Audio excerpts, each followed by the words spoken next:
Behold, my glorious supporter PNGRZ has requested the Warframe Cinematic Universe. PNGRZ says, Disney has acquired the entertainment rights to Warframe and are planning to give it an MCU Star Wars franchise treatment, but want to integrate the franchise with some others right off the bat, if possible so it looks like it was planned all along. Both Disney and Digital Extremes want lots of good fan theory material. You have agreed to use your Zandy brain to make this happen. You've already thrown some outlandish ideas at people and are convinced you have carte blanche. I don't actually know what that means. I'll have to look that up. You have been given all ongoing story plans and permission to adjust them as you see fit. In exchange, you're given both the ability to create a team to help with balance and design, starting with a status rework, and the more clever you are, the more good you can do. What does the WCU, Warframe Cinematic Universe, is that what it's called, look like? What franchises can you cleverly weave together? Well, fantastic. As you are well aware, I'm the right person for the job. Now, I'm going to change Disney to Netflix because I don't really want to talk about Disney. I don't know anything about Disney shows. I don't like Disney. I have nothing to say about Disney. So I'll just change it to Netflix. And I actually have a set of fantastic ideas already for your review. So yes, let's begin, shall we? I should probably quickly look up what what does this mean? Complete freedom to act. Oh, okay, yeah, all right. I can do whatever I want. That's the point. Cool. Gotcha. Okay, so Netflix. A little backstory. Netflix has recently been doing something rather interesting in the anime industry. Anime is an interesting industry because it's kind of a small industry. You might think that's ridiculous. There are anime that everybody knows about nowadays. But it is a relatively insular industry. It's an industry that, even though it's not, eons old, is, a little in its ways. And there's also not a lot of money in the anime industry. My understanding is that previously shows would come out and then they'd sort of have a contract with a production company. And then after a little while, after like 2 years or whatever, the rights to the show would go back to the studio. So let's do an example. So I'm the studio and PNGRZ will be the production company. So I make a show, Xandernesia Hen Battle in New York, or whatever.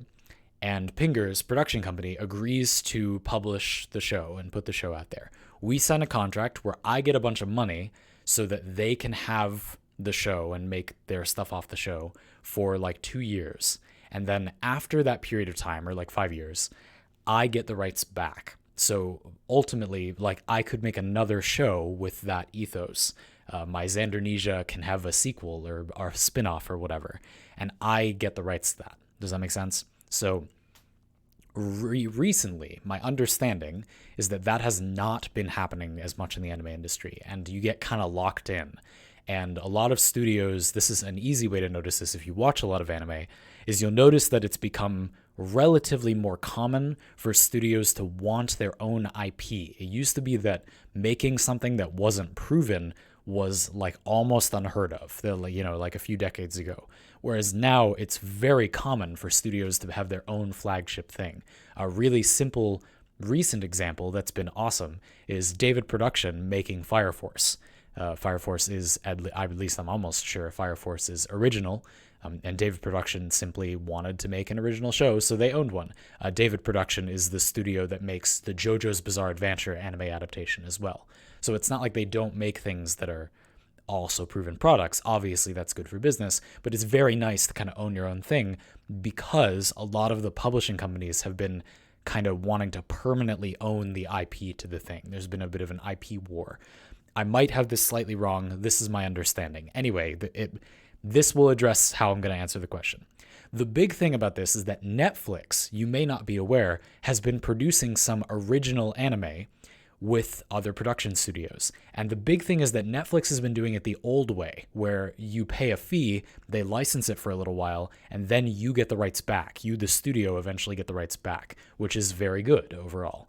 And so, being that Netflix is also able to pay out the wazoo, a lot of studios that are pretty amazing at making anime have been making Netflix original series anime in Japanese with, good subtitles and everything. that it like feels like an anime. It's not like a weird janky anime. Well, I mean they are, but anyway, we'll get to that in a minute. That are on Netflix, that are Netflix original anime. I've watched a few of these. Some of them have been really bad, but a few of them have been really good. I'm going to give you two examples of shows that I'm going to integrate into Warframe. You said that we want to make it feel like it was planned the whole time. How can we do such a thing? Well, there are two basic ways that I want to integrate Warframe content into a sort of franchised Warframe cinematic universe. Of course, the idea is from the Marvel cinematic universe, like the Avengers movies and such, right? Being their own kind of continuity thing. So we need a bunch of spin-off series, and that means we need to go explore different directions in Warframe. But it's got to connect to the game, because it's a game too, right? We don't want the Avengers game, that piece of crap, we don't want to repeat of that, do we now? Do we now?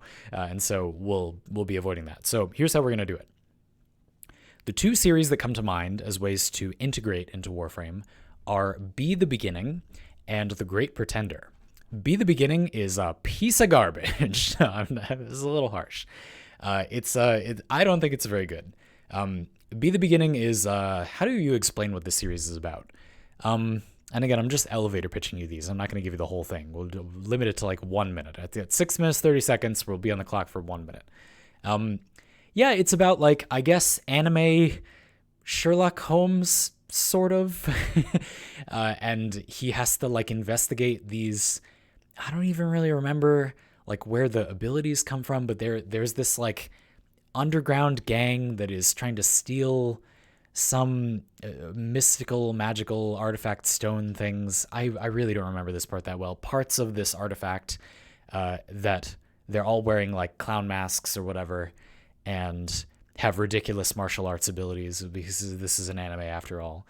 Have you seen an anime? That's what this is. And so it takes itself pretty seriously. It's kind of like, if you're familiar with Psycho-Pass, it's kind of like if that was not sci-fi at all, really, and was instead much more focused on kind of like edgy.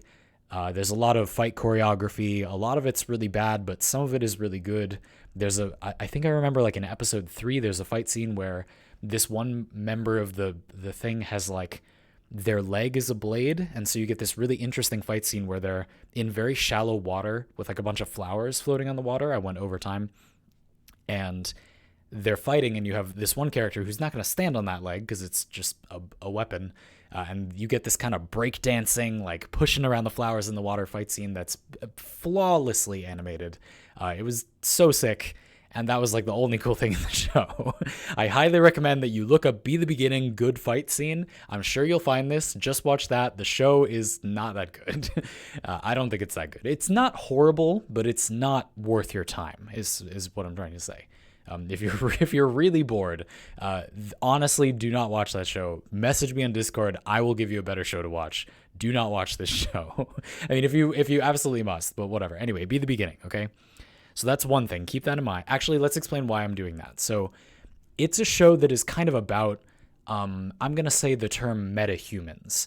It's about humans getting integrated with like magi technology, kind of somewhere in between magic and technology. The show's not completely not sci-fi, but it's anyway, it's very light sci-fi. And it's got some kind of magic, MacGuffin stuff going on. You can see how this could very easily be an origin story for Warframe. Yes, maybe this is the far past origin of the Orokin Empire. These crazy metahuman body modding evil clown mafia people. That part's a stretch. But anyway, one part of Warframe's lore that I'm sure we would all like to see explored more is the Orokin Empire, and showing even before the Orokin Empire is something that interests me a lot. Like, how was Earth, over the progression of that system? Was the Orokin Empire, it was all over the solar system, right? And so what was Earth like? Like, what was the purpose of Earth in that period of time? I'm sure there's information about this in the Codex, but what are you going to do? Anyway. So that's the first one. Be the Beginning is going to secretly have been the super far-flung origin story for Warframe all along. Now, I think it goes without saying that I don't think I even said this. It did go without saying that a Warframe anime is like, are you kidding? Like, do you like fun? Like, of course that's a good idea. Like, anyways, we're not even going to talk about that anymore, but yes, that's a good idea.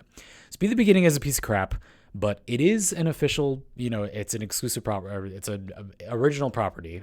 Official exclusive, no, not those things. Original.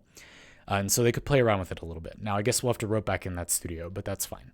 Forget about that for now, the whole story. But anyway, I was just introducing original Netflix series anime that are not hot garbage. They're just cold garbage. That one's cold garbage. Then The Great Pretender. The Great Pretender, I think, is quite good. This is a newer one, I think, by Production IG, I think, which is a fantastic studio. The Great Pretender is about con artists. It's a fun, very snappy, got its own ideas, gonna do its thing its own way show about con artists. It's kind of dark. It's really dark. It is also very funny.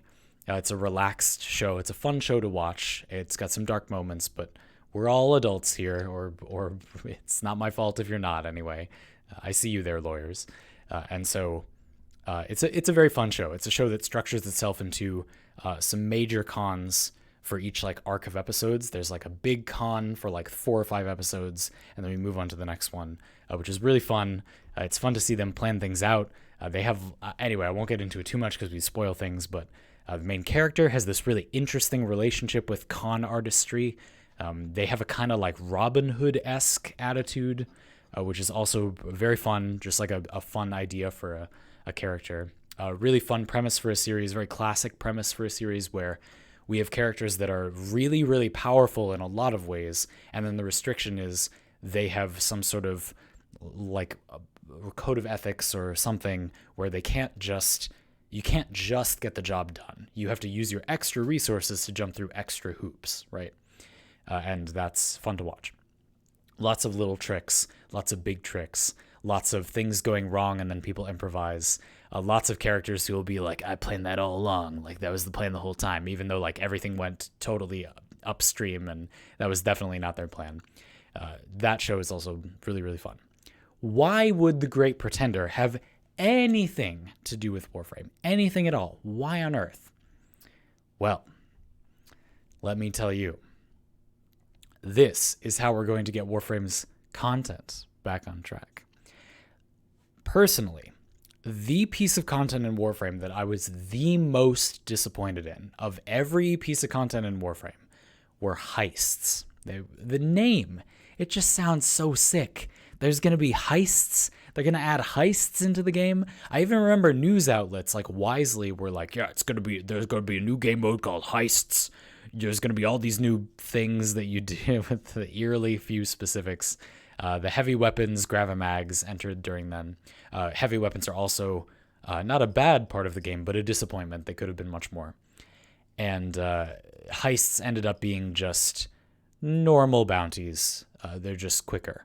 I think that they are fine. They're like fun enough. They're fine among bounties. I like them more than the other ones, but they do not live up to that idea. It is, I would go so far as to say it's pretty deceptive to have painted them as this like new thing when qualitatively there's no way that they are different from like they're just bounties. It's bounties. They added more bounties, which again, not for nothing. Like, I don't hate them or anything, but they're just bounties. The Great Pretender then, okay, thematically, I don't know how the world of The Great Pretender, which is just our real world, it's just like normal reality in the modern day, is going to have literally anything to do with Warframe, okay? But from like a conceptual standpoint, the idea that we can reintroduce this idea of like, that's the kind of gameplay you want in Warframe. Like, heists sound like exactly what you should be doing in Warframe. What are you in Warframe? You are a space ninja. You're a ninja in space, and you're a mercenary. You're a ninja and a mercenary. Heists. That is like the perfect word. They wasted the best word in the English language on such a normal thing. We need to make heists something else. And we're going to start with the Corpus because that's where heists are currently. Fine, whatever.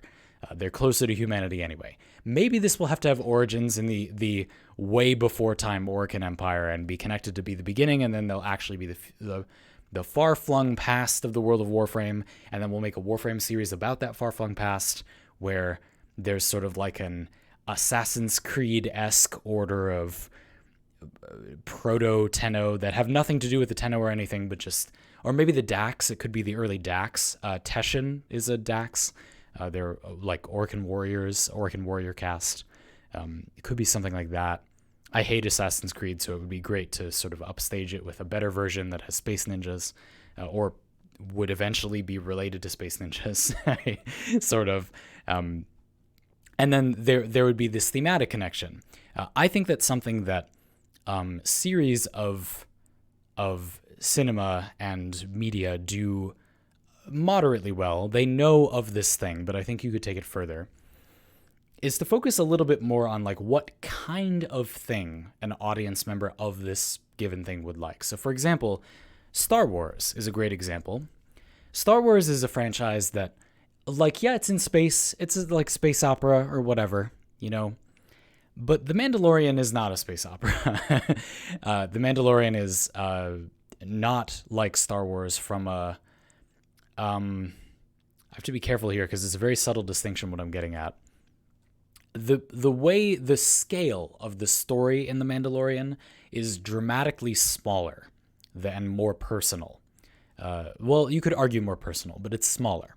It's of a more intimate scope, which is fine. But what ties them together and makes it feel like Star Wars is a franchise. Now, just a quick clarification here. I said I'm to say that I'm not a fan of Disney is probably an understatement. I pirated The Mandalorian. I'm not paying them money, but I don't think that as long as you're motivated truly by like, I never pirate anything except this thing. Like, I don't see why I can't watch it, but I don't think it's right to give them money. I think that's fine. Especially because now by saying that, I've encouraged all of you to not pay them money and instead just go get the thing on the internet.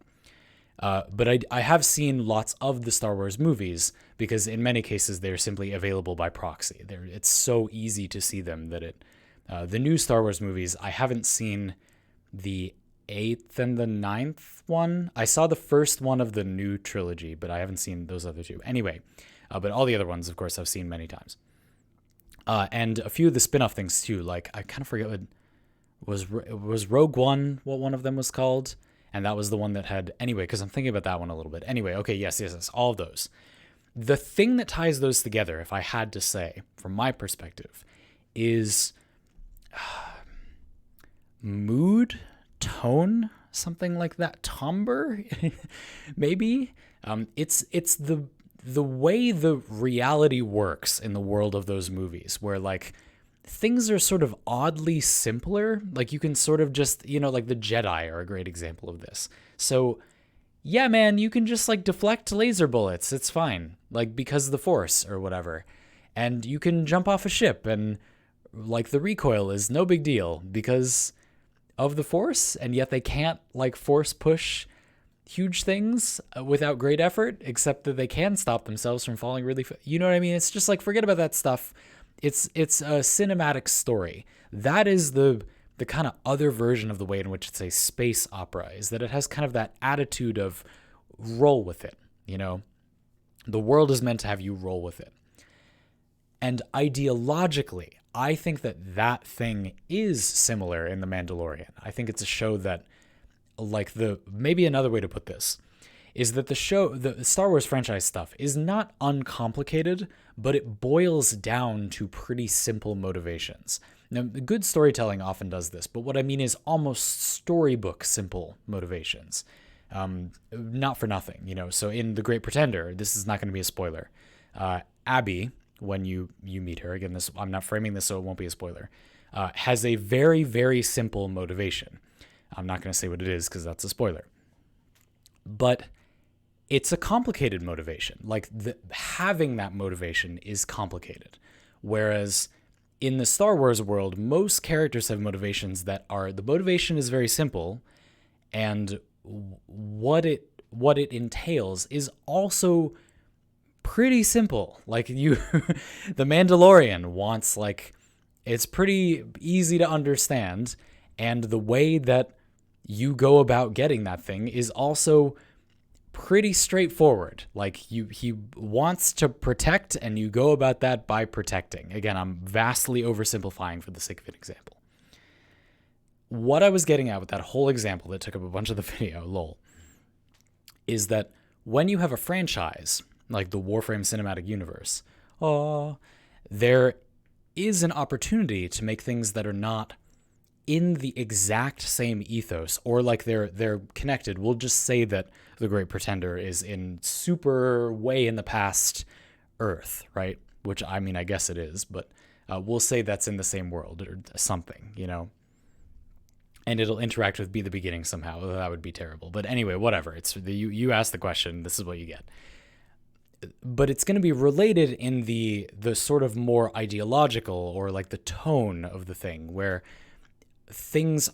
information is hidden, and you start going through the Great Pretender assuming that there is going to be a twist. There's going to be some kind of upset. Things are going to go wrong. Things are not going to be direct. That way of storytelling is actually very similar to the way Warframe currently does its. I'm like breaking the idea that we're making it into a cinematic universe at the moment. Current Warframe is actually pretty similar to that, which is what made me think of all of this. Warframe has this attitude where the information is hidden and sort of is revealed in stages, which is not an uncommon way to storytell. The big thing is that it's like things don't really go according to plan. It's the kind of story where there is no single mastermind, which is a fun kind of storytelling.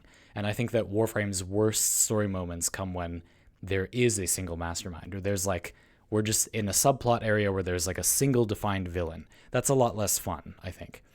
Many different agents acting on each other is an important aspect of the way the Great Pretender tells its story. And in Warframe, we also have kind of a weird, like, primordial soup of forces in the galaxy, in the solar system, which act on each other. It's not like there's us and the Grineer. There's us and the Grineer, and the Corpus, and the Sentients, and the Infested, and maybe multiple factions of Infested, and then there are little things like the Entradi are like a little bit their own thing. They have their allegiances, and then the Quills, like who even knows, and you know, like there are many factions acting on each other, and that is not taken advantage of, but it is an aspect of the story. It's not like they never touch on that. I would want to touch on that more. And to get into the gameplay direction thing, because you said, in exchange, I'm given both the ability to create a team to help with balance and design, and the more clever I am, the more good I get. Yeah. So the advantage of this, of course, is that we can begin tying it into gameplay for Warframe. Now, I think that the obvious approach is to use this franchising to ask people to go, play a sort of little story thing that is related to, vaguely ties into one of the other series. We could, for example, develop aspects of the Infested to be related to Be the Beginning's kind of body modding, your leg is a blade thing. That would not be that challenging. Something like Plague Star, but that would be totally feasible and exciting. It would sort of create an endgame loop where you could have a cosmetic that kind of reskins that thing that way. Imagine a cosmetic that makes one of your Warframe's legs into just a blade, for a very simple example. I'm touching on like nothing in Be the Beginning because I don't remember it that well because it was really bad, but you get the idea. Cosmetics are one of the things that I think would be really good endgame rewards. I was asked the question about this recently in Parley, and I think that having there be cosmetics you can earn is a great avenue to progress and do something about Warframe's feeling lack of things that you want to earn. And how do you get people excited about cosmetics? Well, they could be related to another series, and you want to be able to give out a lot of them, and so you need to design a lot of stuff. One problem with making a ton of cosmetics is, 3D modeling them all. But another problem is that you need to character design a lot. And you can save a bit of time with that if you have already done the character designing.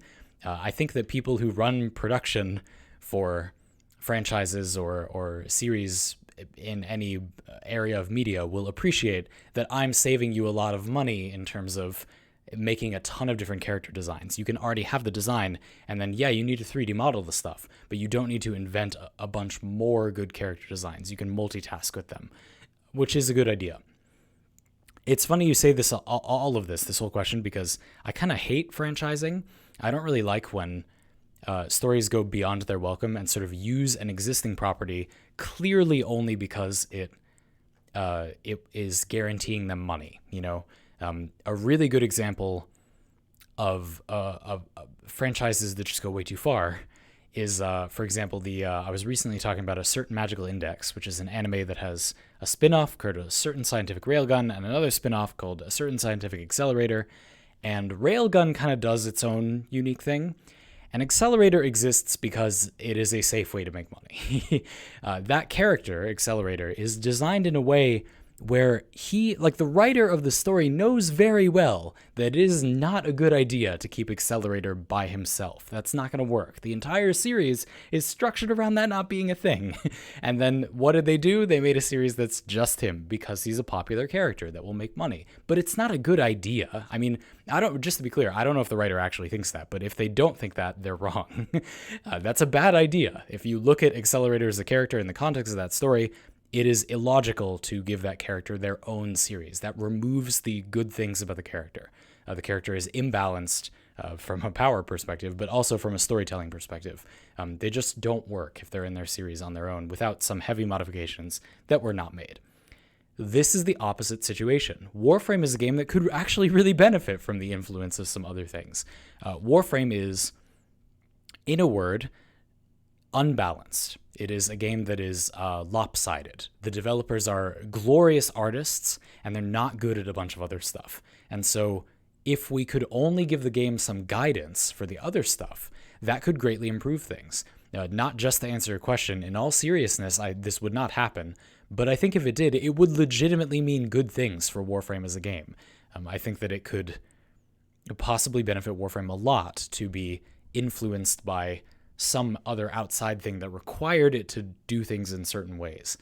It's funny, when Warframe was bought by, or the holding company that owns Warframe was bought by another company, everybody was worried that everything was going to change, and of course it really didn't.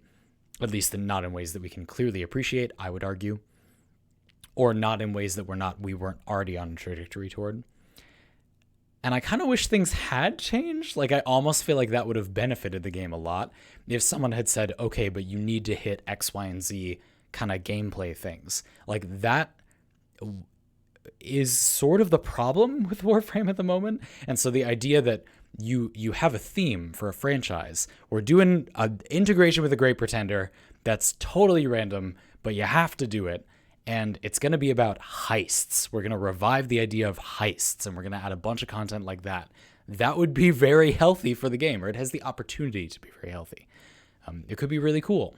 I also think that Warframe has an overall theme in its gameplay where we are not the ones that are vulnerable. Something I see as what I think is a mistake a lot of the time when people critique Warframe is they say it's too forgiving to die. You should make it so it's more punishing to die. The game is simply not about that. You would need to remake every part of the game for the game to be about that. I don't think Warframe is ever going to be good and appreciably similar to how it currently is, and it will be a huge problem if you die in most of the game. Again, arbitrations are a specific mode. And the reason is that the entire game is designed around objectives other than you that you need to keep alive or kill. And so the game is not about you. The immortal power fantasy space ninja mercenary being vulnerable. That doesn't make sense. It's about other things being vulnerable.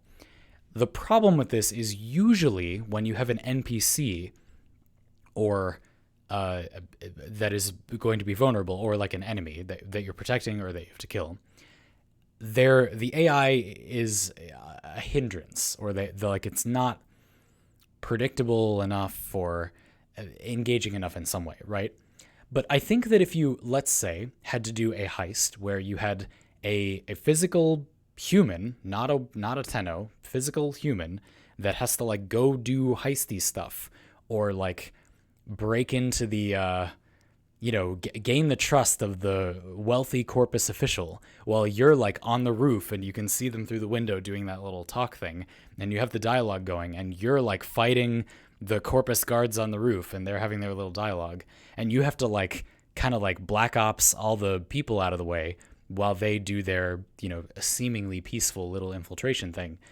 Could be very cool. Like, that sounds fun. That would make you feel like a ninja, which almost none of Warframe's current gameplay does, by embracing not stealth, because Warframe is not built around stealth. Warframe is not a game that's about stealth. It could be, but it would be a very different game. Instead, we embrace what it's good at, combat loops, and create a divide that shows you how you are different from these other people that do things this other way. That would be interesting and cinematic, and it's not very difficult to imagine making a bunch of missions out of that. Now, it's not very repeatable content, which is something Warframe is kind of obsessed with. But I think that's okay. I think that giving the story a little more direction that way is fine. And it thematically relates to the idea of like a heist, being connected to The Great Pretender. By the way, seriously, this show is great. You should go watch it. Is a good way to get people excited for, like, I know when I watch a show like that, I'm like, I want to do something devious, and I just don't really have an outlet for that. Like, I like the Hitman series is like not dissimilar, but I don't really like those games. It's just not my cup of tea. It's fine, just not my cup of tea. So getting sort of a thematic fix like that is something that I think would legitimately work really well. And of course, it also leads to lots of opportunities for, I know that you've said that I'm allowed to balance and design as kind of an incentive. Like, why would I ever get into franchising Warframe with other TV shows? With TV shows. Why would I do that? Well, what if they let me rebalance the game? Okay, that's a pretty good carrot. Sure, maybe. But in all seriousness, I do think that it's a good way to, could we even go so far as to mirror the current viral pandemic situation by making a sort of spin-off series that talks about how there may have been some kind of, at the moment, we have a modern society that is dealing with modern problems like displacing a virus, and then it gets infected into the population, which is globalized, so the whole world gets the thing. Whoops. I can only imagine this would be even more of a problem toward the onset of the Orcan Empire, and you could make a story that was thematically related to that, which would be fulfilling in some way to watch during a time where we're all dealing with this thing. I know I would feel better if I could sort of engage that idea a bit more, and I can't because there isn't that much media that covers that thing that way. Usually when there's some kind of disease, the story is or a virus or anyway, whatever, you get the idea. It wipes out the population and it's about an apocalypse. It's not about kind of progressing from there. But if rather than a movie or a standard series, you were integrating into a franchise and you kind of know that you're going to get to, it's not unfulfilling for the series to end in like, and that was the dawn of the Orcan Empire because they like took over during this situation, then it goes somewhere because that connects to Warframe. And so it's more okay to have an ending like that. That's a thought. And so you could perhaps theme a Warframe series that way and lead up to current Warframe, and then rebalance the game as kind of a thematic, there is viral being discussed in this franchise series, so we're going to rebalance viral in some way, whatever. And I know that might seem preposterous, but I do think that a really good way to word the fact that viral definitely needs to be nerfed is like viral's ideal place in Warframe is in its current form is as a generalist choice, as something that is always good, but only occasionally great, whereas there are other options that are not always good at all. They often don't do anything, but when they are good, they are great, right? And you could, when they're good, I don't mean against certain factions, I mean on certain weapons, whereas viral is an option that is basically always good. There is no situation where it's not good. It just needs to be balanced so it's not always great. It's currently always great. Any weapon that is good with any status effect is very good with viral. That should not be the case, but it should always be good. And it's a general multiplier to everything, so it will always be good as long as they make the numbers lower. Wording it as rather than nerfing viral, we're making viral into the definitive generalist element for the game overall, is a great way to word it. The people that are worried about like, oh, you're just changing the meta arbitrarily, it's like, no, we're establishing, it was already established, but we're establishing an element that you can always rely on to get the job done if you want to play that way. And if you want to focus on building more, you can do that as well. This is similar to a sort of gameplay flow I really like in games like Hollow Knight and to a lesser extent in Hades. These are games where they're very skill-based, but you do have a means to progress your power outside of skill. So if you are maybe not as good, you can do something to make up for it. You can build craft, you can progress in the game. You know, you're struggling at a boss in Hollow Knight, and you go upgrade your nail, or get a new power, or increase your store of energy. And then you have a little bit of help against that boss. That gameplay loop gets some new badges, for example, charms. That is a very good gameplay loop, I think. And so creating a situation where Warframe embraces that a bit more, embraces having mandatory mods in a way, but then variants of those mods that you get later on that are not worse, they're just completely different. If you want the buildcraft options, they're there, and then if you don't, it's very easy to have this kind of standard thing. Imagine if automod, you know, the automod feature, imagine if that, in the current version of Warframe, imagine if when you hit that, it simply put a viral hybrid build on every weapon in the game. It would work. Like that would, I mean, at the moment that would be terrible because it would be overpowered. It would be like, it's better to hit the automod button than to actually think about the builds all the time because viral is overpowered. But if it was balanced properly, you could do that and it would always make a build that was good but not great. Except in some situations it would be great, of course, when viral is the only thing that boosts your slash damage, etc., etc. And that would be a really good balance. That would allow people to sort of focus around this thing. And yes, I know it's very superficial to say you sneak in the update by having a story in your franchise connected series that is about viruses because there's a current situation with viruses in the outside world, and then you use that to do viral balancing. But I don't know, man, like franchising stuff, like the simplest things are often the most effective. I don't think that's a bad idea. It's really silly. It's very eye-rolly. I legitimately do not think that's a bad idea, as much as people joke about that. And COVID-19 is not a joking matter. But it would be very fulfilling to get something that covered that situation more. And that could be a backstory for the Orcan Empire. That's not, you said I can make up whatever I want, so it's fine. Cool. That's what that is now. I think that's all I have to say. Man, that was a real idea vomit, but that's what you gave me a lot of things. I needed to come up with franchising series, lots of different fan material. I need to connect it to existing shows. I need to suggest avenues for rebalancing gameplay, heists, and the viral rebalance.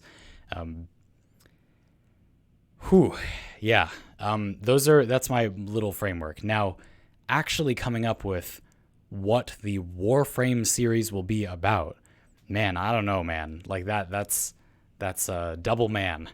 That's a lot. But having it be an amalgamation of the things we're integrating with is not so bad. Having something like be the beginning as kind of a through-composed plot where the whole show is about kind of one event just progressing to its conclusion. There aren't really arcs, I wouldn't say. I mean, there sort of are, but it's about kind of one single event. It's not very episodic is what I'm getting at. And likewise, The Great Pretender is also not very episodic. It does have defined arcs that are very clear, but each individual episode usually doesn't try to stand alone too much, which I don't think is a bad thing. What I'm getting at is that I think that's very good for continuing a plot of an existing thing, because it means the audience watching those franchise series already has the sort of mood that it's going to be a non-episodic type of thing, right? You're going to continue a story and tie in and supplement a story.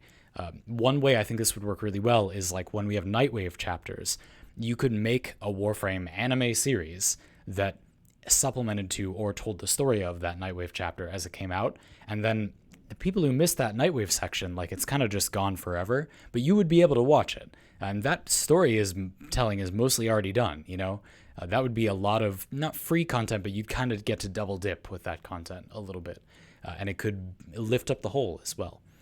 So I think that is a good idea. I think that actually making a Warframe animation is not hard. I think it would be easy to make an anime that is pretty much just about Warframe that would be fun. Because there are a lot of kind of like in between the lines lore moments in Warframe. Like the gameplay doesn't demonstrate lore effectively, it demonstrates combat effectively. And so illustrating more, all this dialogue that you hear is easy. There's lots of it to be had. There's lots of fights that have the way to make a good fight scene is the context for the fighting. And Warframe is very good at this. In fact, that's almost the only thing Warframe does. When you are fighting, there's clear stakes. That's like the whole thrust of Warframe's narrative, because it's almost all combat, and there is gonna be story related to the combat, because that's what telling a story in a quest is about. So I think that would be pretty reasonable. Thank you for your question, Pingers. I hope that I was thorough, if very directionless, in answering it.